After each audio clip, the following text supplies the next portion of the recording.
10 ayat 26.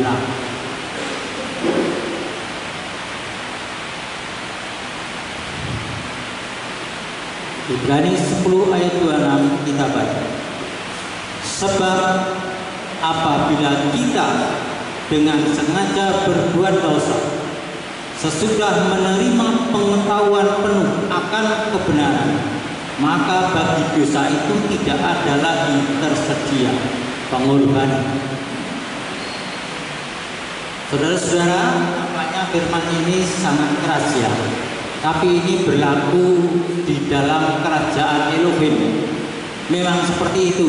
Kalau saudara lihat bagaimana Israel dari Mesir menuju Kanaan, itu banyak yang mati dihukum karena tidak fokus ya, seperti ini.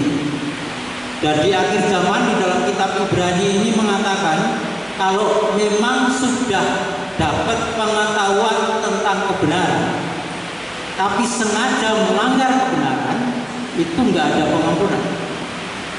Berarti apa? Hukuman, saudara. Ini firman yang sangat keras. Seperti juga kitab Yakobus. Kitab Yakobus 4 ayat 17 itu juga mengatakan kalau orang tahu berbuat baik, tahu kebenaran, tidak melakukan, itu namanya DOSA, saudara. Ya, di dalam kitab Yakobus 4 ayat 17. Jadi di sini sangat jelas saudara bahwa Bapa Yahweh tidak mau main-main saudara. Apalagi ibadah di akhir zaman ini. Ibadah kita yang dikehendaki Bapa itu ibadah yang berfaedah semua. Ibadah yang menjadi berkat bagi semua orang. Nah, sekarang untuk melihat ibadah yang di mana yang disukai Bapa, ibadah yang bagaimana yang sempurna. Kalau kitab Yakobus katanya ibadah itu kalau pelayanan ke fakir miskin, itu konteksnya adalah konteks terbatas, saudara, bukan konteks yang diajarkan Bapak Yahweh secara umum.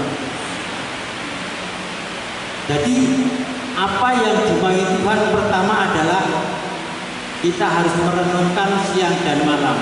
Sebenarnya kalau kita beribadah bersama seperti ini, itu yang kita cari siapa? Kita mau ketemu siapa? Kita mau menyembah siapa? Kita mau memuji siapa? Kita mau meminta sesuatu kepada siapa? Nah, siapanya ini yang kuncinya, saudara.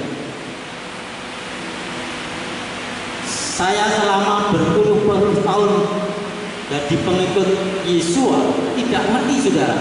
Kalau saya pelayanan ya pelayanan, siapkan firman sampaikan, sudah selesai. Kalau saya tidak menyampaikan firman, datang beribadah, ya udah datang beribadah. Saya tidak berpikir saya ini untuk siapa memuji, saya menyembah itu saya tujukan kepada siapa. Ini perlu saudara renungkan, mumpung masih hidup di dunia ini. Jadi kita memang memanfaatkan waktu ini untuk beribadah sungguh-sungguh, saudara. Nah, sekarang kita akan mengerti, saudara, kita beribadah kepada siapa dan menyembah kepada siapa. Mari kita baca, saudara, ajaran Tuhan Yesua Mesias. Ini Tuhan kita, juru selamat kita. Harus kita percaya kalau Dia yang bicara itu sempurna, saudara. Siapa yang kita sembah? Jadi kalau ada pendeta lain, penginjil lain, penulis buku rohani terkenal berbicara tidak sesuai apa yang dikatakan Tuhan Yesus, itu sesat. Ya, meskipun menyenangkan hati. Matius 4 ayat 10 itu kunci juga.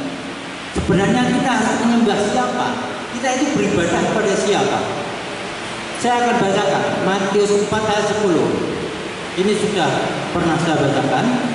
Kemudian Yesua berkata kepadanya, "Enyahlah hai setan, sebab telah tertulis, engkau harus menyembah Yahweh Elohimmu, dan kepadanya sajalah engkau harus beribadah."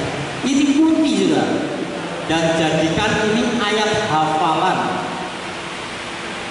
Kalau naik mobil, hafal. Dihafalkan. Kerja sambil menghafal. Ini. Jadi saya ulangi lagi. Kemudian Yesua berkata kepadanya, "Enyahlah hai setan, sebab telah tertulis, engkau harus menyembah Yahweh Elohimmu, dan kepadanya sajalah engkau harus beribadah." Tidak ada namun kecuali. Ini kunci. Kalau Tuhan Yesus katakan begini, itu yang sempurna. Setan harus menyembah Yahweh, manusia harus menyembah Yahweh, semua makhluk harus menyembah Yahweh. Ini ketetapan Tuhan. Dan Yesus tadi mengatakan itu mengambil dari apa yang sudah tertulis dari zaman Purba-dulu. Zaman dulu ketika Bapa Yahweh menyatakan kepada Bani Israel dan memberikan hukum-hukumnya, itu menyatakan ini sudah. Begitu pentingnya ini saudara, bahwa di langit itu hanya satu Elohim yang harus disembah, Yahweh namanya. Di bumi juga sama, tidak? Yahweh, tidak ada yang lain. Nah, saya akan bacakan saudara dalam kitab Ulangan 4 ya, ayat 39 dan 40. Demikian saudara. Ketahuilah pada hari ini dan camkanlah di dalam hatimu bahwa Yahweh dialah Elohim di langit di atas dan di bumi di bawah, tidak ada yang lain. Ayat 40, engkau harus memelihara ketetapan-ketetapan dan perintah-perintahnya yang aku perintahkan kepadamu hari ini, supaya hal itu menyertai engkau dan anak-anakmu sesudah engkau, dan supaya lanjut umurmu di negeri yang Yahweh Elohim kita berikan kepadamu untuk selama-lamanya. Jadi mau umur panjang, menyembah Yahweh. Mau sehat, menyembah Yahweh. Mau diberkati usahanya, menyembah Yahweh. Mau kerjanya bagus, setelah kerja nanti pensiun sudah tidak kerja purna tetap dapat uang, menyembah Yahweh. Itu ada hukum. Mau setelah mati masuk sama bersama Yesus selamanya, menyembah Yahweh selama hidup. Ini kuncinya ibadah. Ini ibadah yang berkenan, ibadah yang sempurna, luar biasa.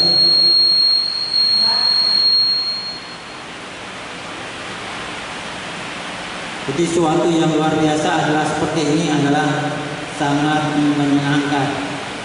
Dan ada orang berkata kepada saya, "Nih Pak, ini kan masa transisi. Saya ini masih beribadah di satu tempat gitu ya, mengagungkan nama berhala. Terus saya juga dapat informasi dan saya percayai bahwa Yahweh itu satu-satunya Elohim. Nah, terus saya beribadah di orang-orang kelompok yang menyembah nama Elohim Yahweh. Ini gimana Pak? Boleh tidak?" 3 hari yang lalu ya, saya di rumah. Aku mobil, isinya 8 orang. Saya katakan tidak bisa. Mengapa Pak? Nah, kalau seperti itu namanya kamu menyamakan Yahweh itu berhala. Kamu beribadah di tempat orang-orang yang menyembah berhala. Kemudian kamu memanggil nama Yahweh di tempat orang yang memanggil nama Yahweh. Berarti apa? Kamu menyamakan yang kamu sembah di tempat semula berhala, di sini Yahweh. Jadi berhala sama Yahweh kamu samakan. Ini ibadah yang taat, dan ibadah yang taat tidak berkenan di hati Bapa. Pilih salah satu. Dikira Yahweh itu mainan manusia. Bukan, Yahweh itu yang menciptakan langit dan bumi, lautan dan isinya, yang bisa mentabur nyawa dalam sekejap, tapi bisa memberi umur panjang pada seorang, yang bisa mentabur pekerjaan seseorang dan dapat memberi pekerjaan baru dengan penghasilan lebih besar. Itu Bapa Yahweh. Bapa Yahweh Maha Kudus tidak bisa disamakan dengan yang lain. Dikatakan Yahweh satu-satunya Elohim di langit. Saya jelaskan dulu kata Elohim. Elohim itu padanannya adalah ilah, padanan lagi Tuhan. Jadi Elohim, ilah, Tuhan sama saudaranya. Jadi Tuhan satu-satunya di langit adalah Yahweh. Satu-satunya Tuhan di bumi adalah Yahweh. Jadi itulah kuncinya. Jadi tidak bisa menyamakan. Jadi Yahweh tidak bisa disamakan dengan siapapun. Saya akan berikan contoh saudara. Ketika Bani Israel menyembah dua Tuhan, 2 Raja 17. Saya bacakan dulu mulai ayat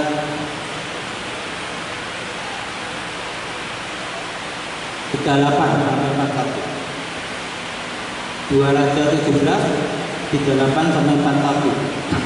Dan perjanjian yang telah diadakan denganmu, hendaklah kamu tidak melupakannya, dan hendaklah kamu tidak menyegani ilah lain. Kata ilah tadi Tuhan ya.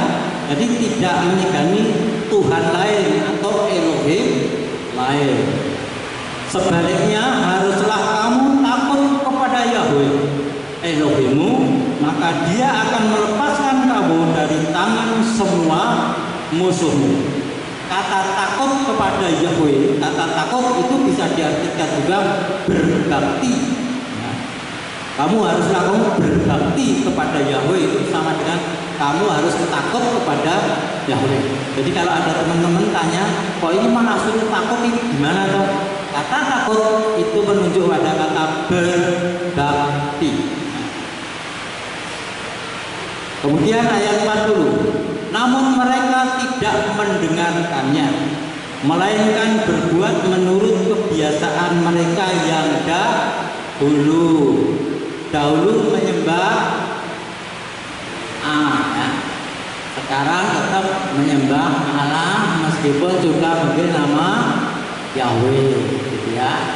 Jadi Allah disamakan dengan Yahweh, berhala disamakan dengan tempat kudus atau pribadi yang kudus, tidak bisa. 2 Korintus 6 juga mengatakan ayat 14, janganlah kamu menjadi pasangan yang tidak seimbang antara penyembah Belial ya, dengan Amasyah, dengan yang beribadah di kue berhala, dengan di bejuti, yang tidak bisa dipasangkan, yang tidak bisa dipasangkan.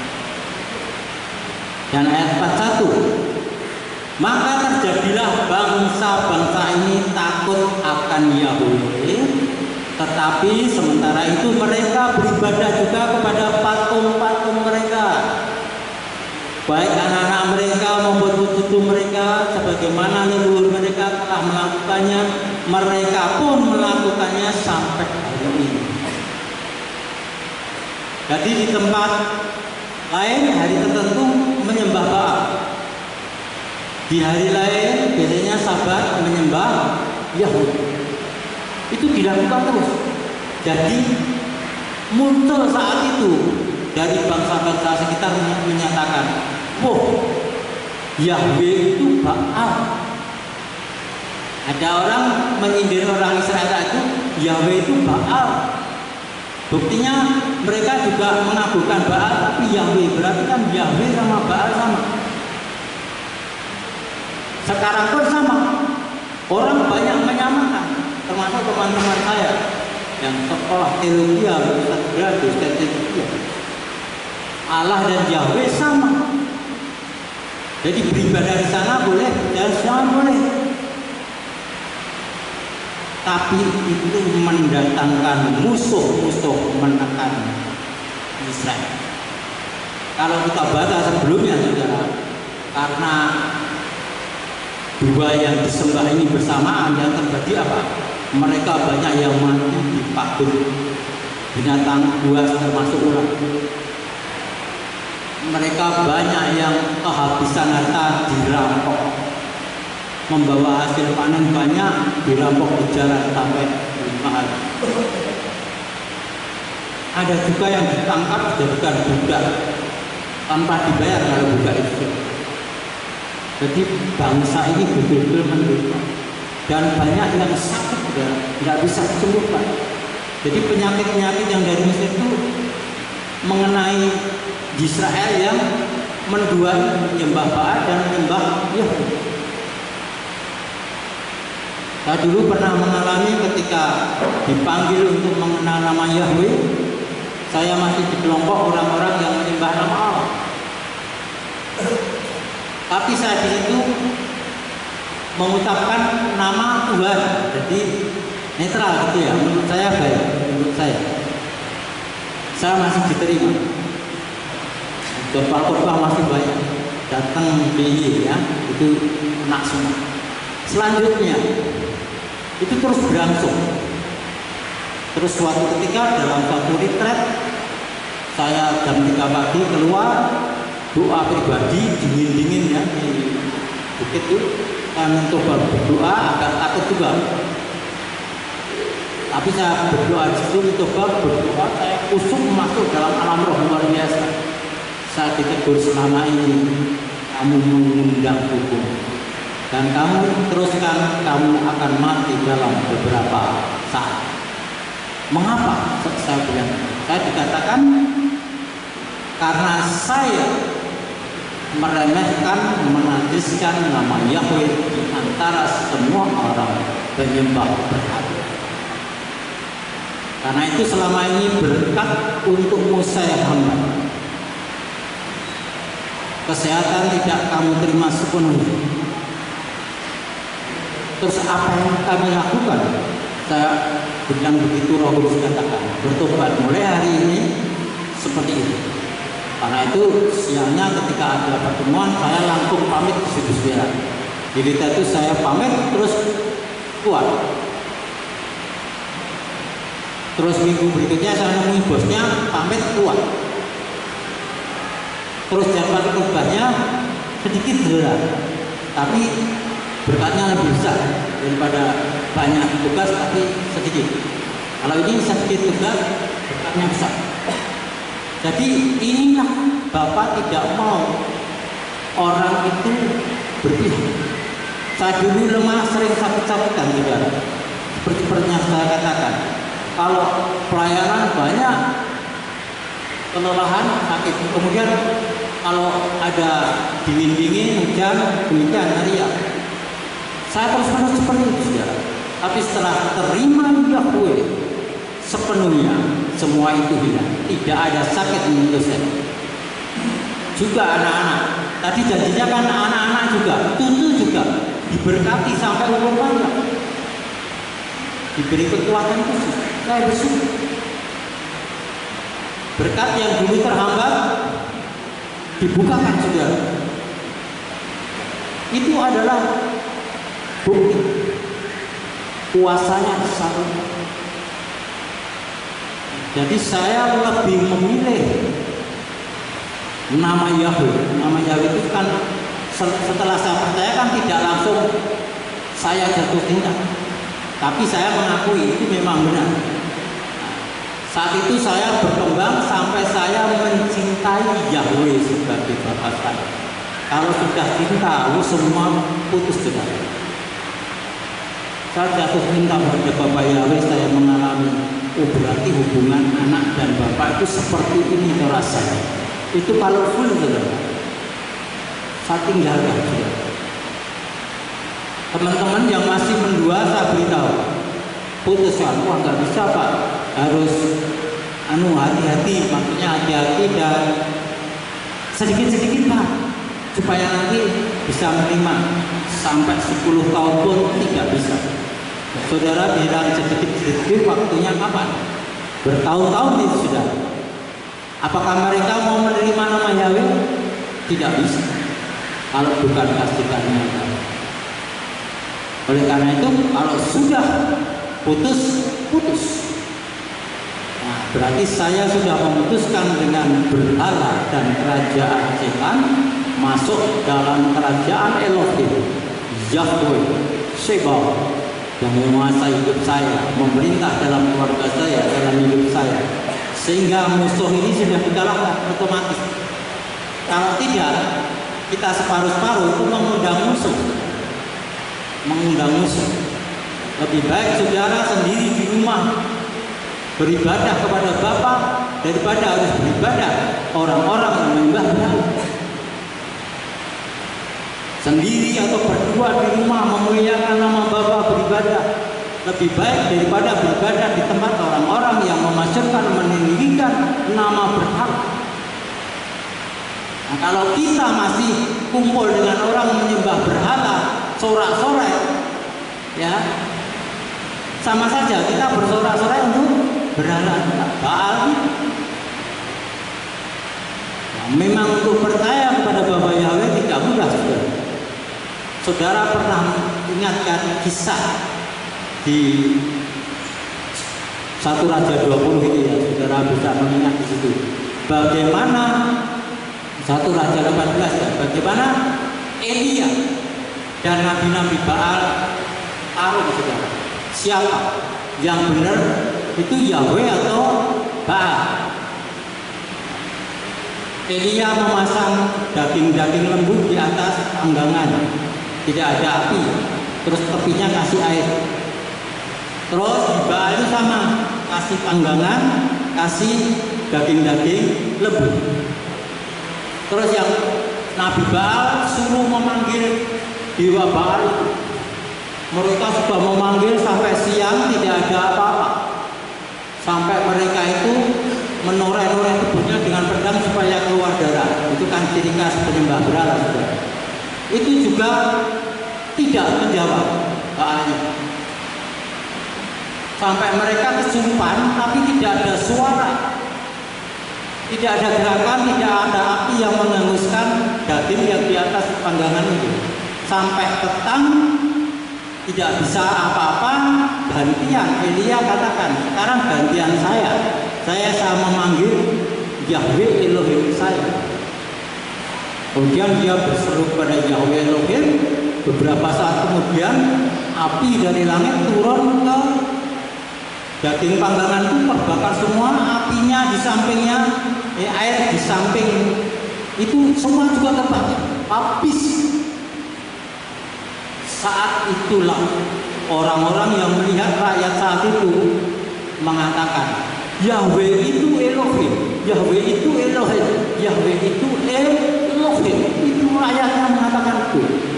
Padahal semula Baal itu Elohim, Baal itu Elohim, Baal itu Elohim. Setelah mujizat terjadi, mereka mengatakan Yahweh itu Elohim. Nah, setelah beberapa saat, apakah Raja Ahab dan Ratu Isabel yang melihat kejadian nyata itu langsung meninggalkan Baal, percaya pada Yahweh? Tidak, saudara. Meskipun melihat mujizat Yahweh seperti itu, mereka tidak mau menerimanya, tetap memilih Baal. Meskipun Baal itu tidak bisa apa-apa, saudara. Apakah rakyatnya yang tadi mengatakan Yahweh itu Elohim, Yahweh itu Elohim, langsung mengikuti Yahweh? Tidak, saudara. Hanya sebagian besar tetap ikut rajanya yang memanggil nama Baal sebagai Elohimnya. Jadi kita tidak bisa memaksa, beri waktu untuk saudara-saudara kita biar percaya Yahweh. Tidak bisa. Orang yang melihat mujizat saja tidak bisa. Orang yang bisa percaya pada Yahweh adalah orang yang dikaruniai. Jadi itulah saudara. Oleh sebab itu kita tidak bisa membuat waktu. Kalau kita betul-betul memahami Yeshua, Yahweh, Sang Juru Selamat kita, penebus kita, Yahweh yang berkuasa atas sesuatunya di surga, di bumi, di bawah bumi, kita harus memegang satu hal.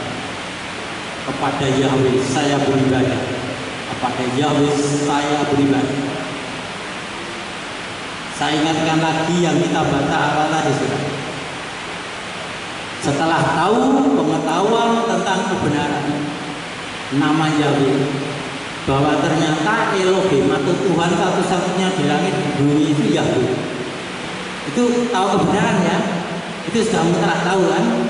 Nah sekarang kalau orang tidak memanggil nama Yahweh, tidak beribadah kepada Dia, berarti melakukan dosa. Dan dosa mendatangkan hukum. Saya pernah melihat satu penglihatan yang luar biasa.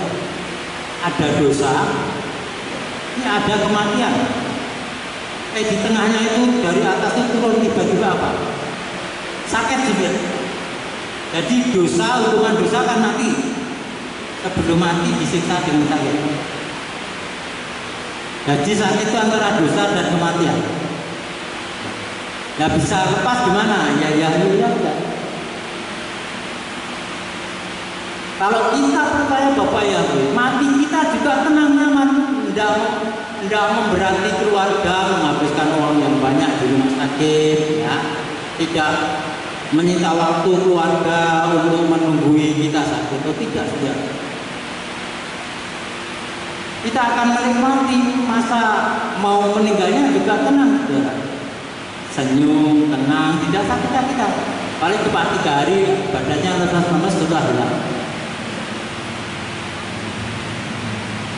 Itu kalau seperti itu saudara, saya bersyukur saya ibu saya itu mengenal Yahweh pada masa tuanya, tidak bisa memberitakan kepada orang lain. Tapi setelah manggil nama Yahweh, aku kesulitan memanggil nama Yahweh saja sulit. Biasanya kan Allah Bapa, sekarang harus Yahweh Elohim. Sangat sulit mulutnya, saya paksa harus bisa. Kalau nggak sekarang masuk neraka Pak Bu gitu terus tidak.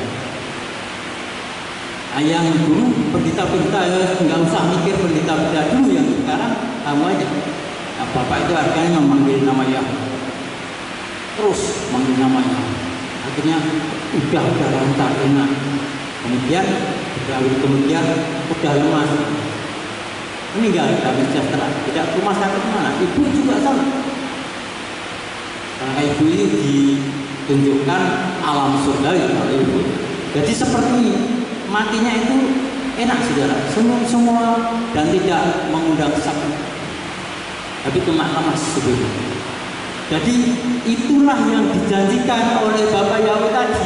Orang yang mengikuti Yahweh, mengikuti ketetapannya, beribadah kepadanya full, mereka anak-anak dan cucunya diberi umur panjang, damai sejahtera di tanah yang dijanjikan, yaitu kita pun sama seperti. Karena itu kalau kita menjadi berkat bagi orang lain, maka kita harus menunjukkan ibadah yang benar. Kalau tidak saudara, ibadah kita itu tidak menjadi berkat. Yakobus 1 ayat 26 mengatakan di sini begini saudara. Yakobus 1 ayat 26. Jika seseorang di antara kamu berpikir untuk menjadi orang yang beribadah dengan tidak mengendalikan lidahnya, tetapi dengan menipu hatinya, inilah ibadah yang sia-sia. Dan Yesus juga katakan, bangsa ini beribadah kepadaku dengan bibirnya, tapi hatinya jauh dari padaku. Nah seperti kita dulu bersorak-sorai muji-muji itu kan beribadah, tapi kepada siapa orang nggak ngerti.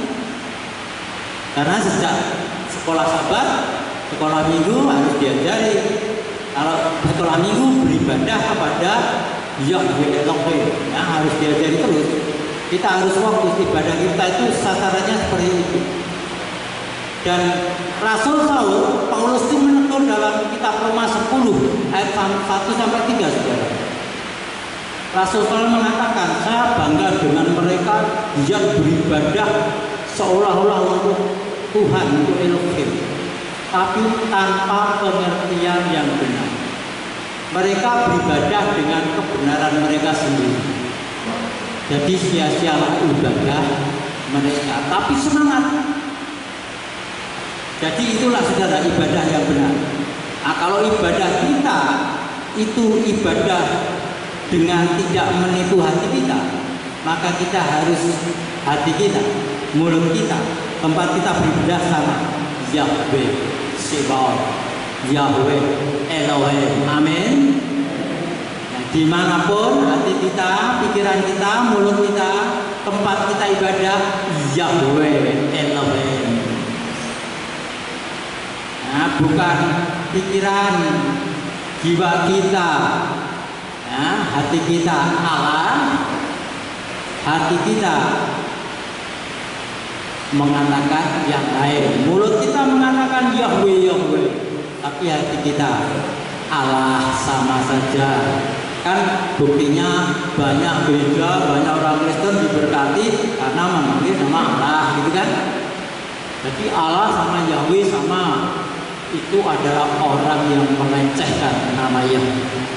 Orang yang seperti itu akan kena hukuman, tersiksa hidupnya. Sudah saya tunjukkan tadi juga. Dan ibadahnya dikatakan sia-sia, berdiam tapi sia-sia. Tapi bersyukur saudara diselamatkan. Berdiam, nari-nari di depan sini jadi MC, ya, jadi worship leader, memimpin pujian tidak sia-sia. Kenapa? Hatinya untuk Yahweh, untuk Yahweh, kegiatannya untuk Yahweh. Jadi seperti itu. Nah, kalau saudara sudah mengenal nama Yahweh dengan hati, percaya, kalau menikah, suaminya atau istrinya yang benar nama Yahweh diajak memasyurkan nama Yahweh. Diberitahu kebenaran, diberitahu dulu, jangan dipaksa, diberitahu. Dikatakan kalau orang belum tahu ditegur, kamu kok manggil nama Yahweh, kamu nggak beribadah kepada Yahweh. Nah, Rasul Saul mengatakan apa dalam kitab Roma? Karena mereka belum mendengar, belum ngerti, kamu paksa. Jadi yang benar itu mereka mendengar dulu, mengerti, baru disuruh percaya. Orang-orang yang datang ke rumah itu kan banyak orang-orang yang ya gereja-gereja lama, ya itu sangat jauh dengan kitab suci. Itu datang tanya, silahkan datang sini terus. Kita bilang rutin, tak jelasin nama Yahweh sampai itu betul-betul kamu ngerti. Kalau kamu mengerti, sudah beriman, ngerti terus ambil sikap kan, sudah pegang teguh itu, kamu harus percaya. Setelah percaya saya baptis. Jadi itulah seperti saya. Percaya dulu, tapi jangan paksa orang percaya tapi belum mendengar penjelasan yang benar. Kalau cuma datang ibadah di sini mendengar nama Yahweh, itu belum ngerti namanya. Jelaskan dulu siapa nama Yahweh. Nama Yahweh bukan nama sembarangan, saudara. Nama Yahweh itu nama yang maha kudus. Elohim sang pencipta langit dan bumi, yang bisa membuat sakit tapi bisa membuat sembuh. Kan itu Yahweh seperti Yahweh Rafa, Yahweh yang menyembuhkan, Yahweh yang menebus, Yahweh yang menyelamatkan, Yahweh Jireh, Yahweh yang menyediakan, mengadakan, bahkan dari tidak ada menjadi ada, yang mustahil menjadi tidak mustahil. Yahweh Jireh, luar biasa juga. Bapak Yahweh itu bukan Yahweh yang mainan, tapi Yahweh yang luar biasa.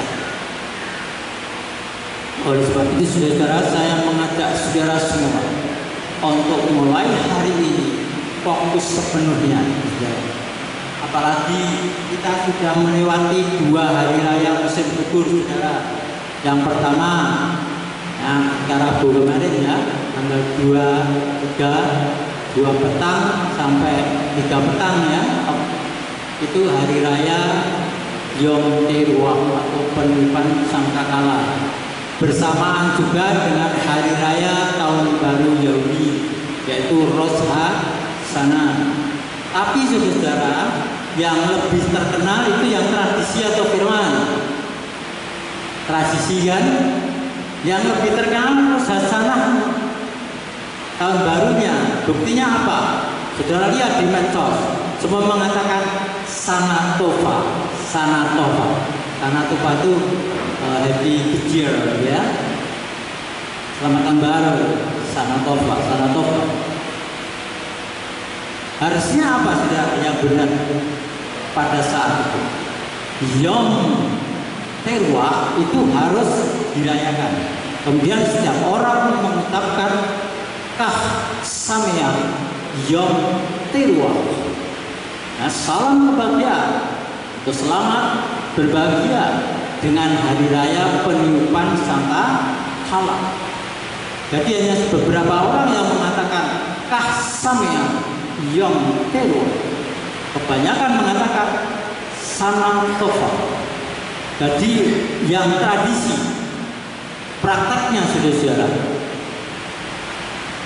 yang tradisi yaitu tahun baru 1 Tisri itu dirayakan besar-besaran, dan semua mengucapkan Shana Tova. Sehingga yang dari Bapak, perintah Bapak kan hari raya Yom Teruah tanggal 1 itu diabaikan. Itu menggenapi yang dikatakan Yeshua HaMashiach dalam Matius 15. Demi tradisimu kamu mengabaikan firman. Demi tradisimu kamu melupakan mengabaikan firman Elohe. Nah, contohnya seperti itu. Dan kita juga sudah masuk hari kedua dari kemarin, ya. Jadi Jumat sore sampai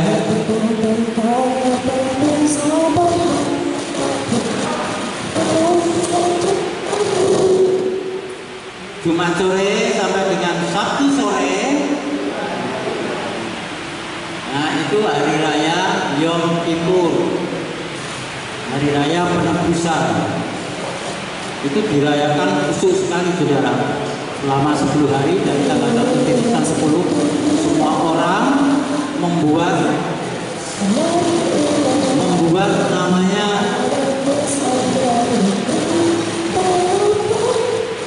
orang melihat dirinya, mengoreksi dirinya salah atau tidak. Kemudian tanggal 10 hari raya Yom Kippur sebagai grafirat, mereka saling memaafkan. Nah, saling memaafkan juga. Setahun sekali saling memaafkan. Itu juga tradisi, bukan perintah yang memaafkan itu setiap saat. Jadi seperti itu, kita harus meninggikan itu saudara. Dan besok Rabu sore sampai dengan Kamis sore itu adalah Kodok Daun atau Suka. Nah, itu yang terakhir 7 hari raya. Kita bersyukur diberi kesempatan merayakan hari raya. 7 hari raya itu bukan hari raya Yahudi, bukan hari raya beda, bukan hari raya pengagum nama Yahweh, tapi hari raya Yahweh. Jadi saudara lihat dalam kitab Imamat 23, hari raya Yahweh. Seperti Sabat itu, Sabat Yahweh, bukan Sabat Yahudi, tapi Sabat Yahweh. Jadi kita lakukan Sabat untuk Yahweh, kita melakukan hari raya untuk Yahweh. Jadi 7 hari raya seperti itu saudara. Karena 7 hari raya mengandung pengertian yang dalam dan digenapi, yang sudah digenapi dan yang belum. Hari raya itu mengandung makna yang dalam, yaitu menunjuk pada Yeshua HaMashiach dalam karya penebusannya sampai dia dimuliakan, sampai nanti di Yerusalem baru ada di hari raya Yahweh. Dan orang yang melakukan hari raya Yahweh, janji Yahweh ada diberkati. diberkati. Berkatnya ada berkat khusus, berbeda dengan berkat yang lain. Dan setiap hari raya ada persembahan di luar persepuluhan, di luar persembahan sukarela, itu ada persembahan khusus setiap hari raya. Jadi saudara setiap tahun menyisihkan uang saudara pada hari raya itu diberikan di hari raya. Itu namanya persembahan hari raya. Jadi memberi persembahan khusus. Itu adalah hari raya yang indah. Jadi kita datang di hari raya bukan tangan hampa tapi dengan tangan isi. Jadi di luar persepuluhan dan persembahan harian, persembahan sukarela, ada persembahan khusus di dalam hari raya. Puji Bapa Yahweh, kita sudah belajar melakukan firman Yahweh, dan mari kita pegang satu. Yang sudah tahu kebenaran, memperoleh pengetahuan tentang kebenaran, tapi tidak melakukannya adalah berdosa. Yahweh adalah Sang Pencipta langit dan bumi, baik di atas atau di bumi. Percayalah, tinggalkan yang lama, berani meninggalkan, berani menerima berkat Bapa Yahweh, berani memutus dengan Tuhan berhala-berhala, tinggalkan kelompoknya dan masuk dalam kelompok penyembah Yahweh, meninggikan nama Yahweh, percaya hanya kepada Yahweh. Berarti kita memutus dosa dan hukuman, kita menerima, mengundang berkat, kesembuhan, kesehatan, hidup kekal dalam hidup kita. Haleluya, amin. Mari saudara kita berdoa. Yang Maha Mulia Yahweh Elohim Sibawa, beri kekuatan kepada saudara-saudara untuk berani mengambil keputusan beribadah yang benar hanya kepadamu Bapa. Berani meninggalkan kelompok yang lama yang menyembah berhala dan masuk di sini khusus menyembah namamu ya Bapa. Supaya berkat-Mu turun untuk kami, anak cucu kami, dan seluruhnya panjang umur dan berbahagia sejahtera. Terima kasih Bapak. Kami lepaskan berkat turun, kekuatan dari tempat tinggi, menyertai setiap orang melakukan tindakan dalam nama Yesus Mesias. Mari yang percaya kata